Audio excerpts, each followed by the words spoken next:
So what is socialism? Socialism is the political economic system where the state owns the means of production, where it controls, primarily through ownership. And that's kind of the subtle difference between socialism and fascism. In socialism, the state owns the means of production. Under fascism, they control it through regulations. So, but they're very similar. Both are forms of real statism, where the state manages the economy. The state controls the economy. It tells people how much they can make. It redistributes wealth on a massive scale, and it regulates and controls what gets produced and at what prices it gets produced. And, you know, this country is clearly drifting towards socialism, that it is drifting away from a system where the government has no involvement in the economy and leaves the economy, the distribution of wealth, the creation of wealth, the, prices, what products get made, all of those issues leaves them to individual choices, voluntary choices in individuals. And we're moving slowly over the last 100 years to a system where the government controls all of these aspects. We're still, I think, a long way in the United States from out-and-out socialism, where the government controls all of them, but we're on that slippery slope, and we're clearly heading in that direction, and very little that our politicians seem to be doing or have done in the last 100 years, even the better ones, seems to slow down the slide down this slippery slope. Why is it immoral? It's immoral because it violates individual rights, or more fundamentally, because it's anti-human life. It's anti-life. So it's wrong. It's immoral for the government to take money from some people and give it to others. You know, assuming that the people who it's taking it from made it and created it. And we would argue that wealth is actually created. People work hard for the money that they make. Money is just a reflection. It's just a tool, expressing the value of the labor or the thought or the innovation that you've introduced into the marketplace.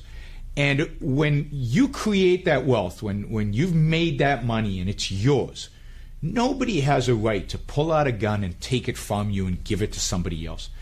And once you start doing that, you destroy all the life-giving aspects of a healthy economy. You destroy innovation and creativity and hard work and people really trying, because it's not theirs. It gets taken away, forces being used on them.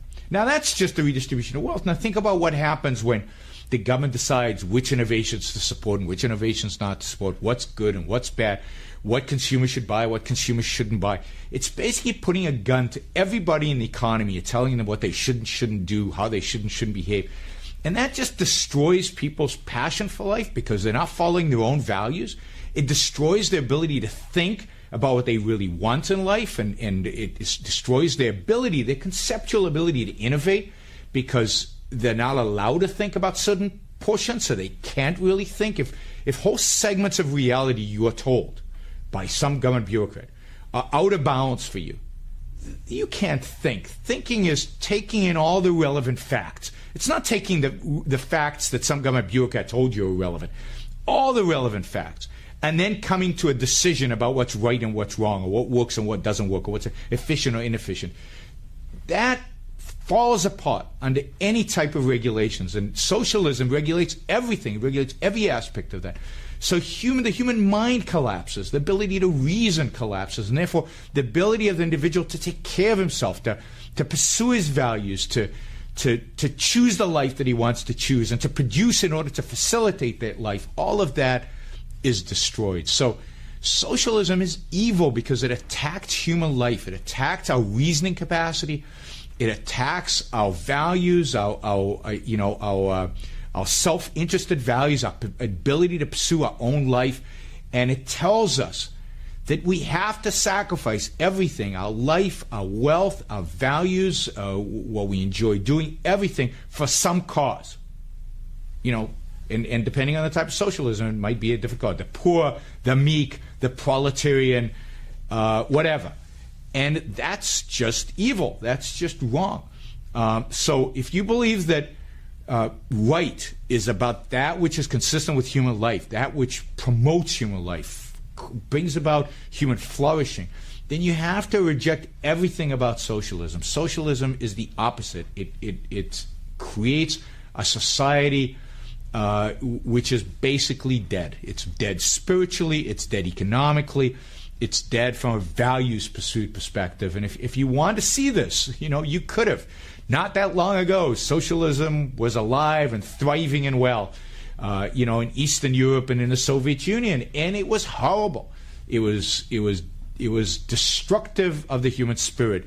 And when you saw the faces of those young people who tore down the Berlin Wall, you saw what they imagined was possible once they shrugged off socialism, once they dispensed with socialism.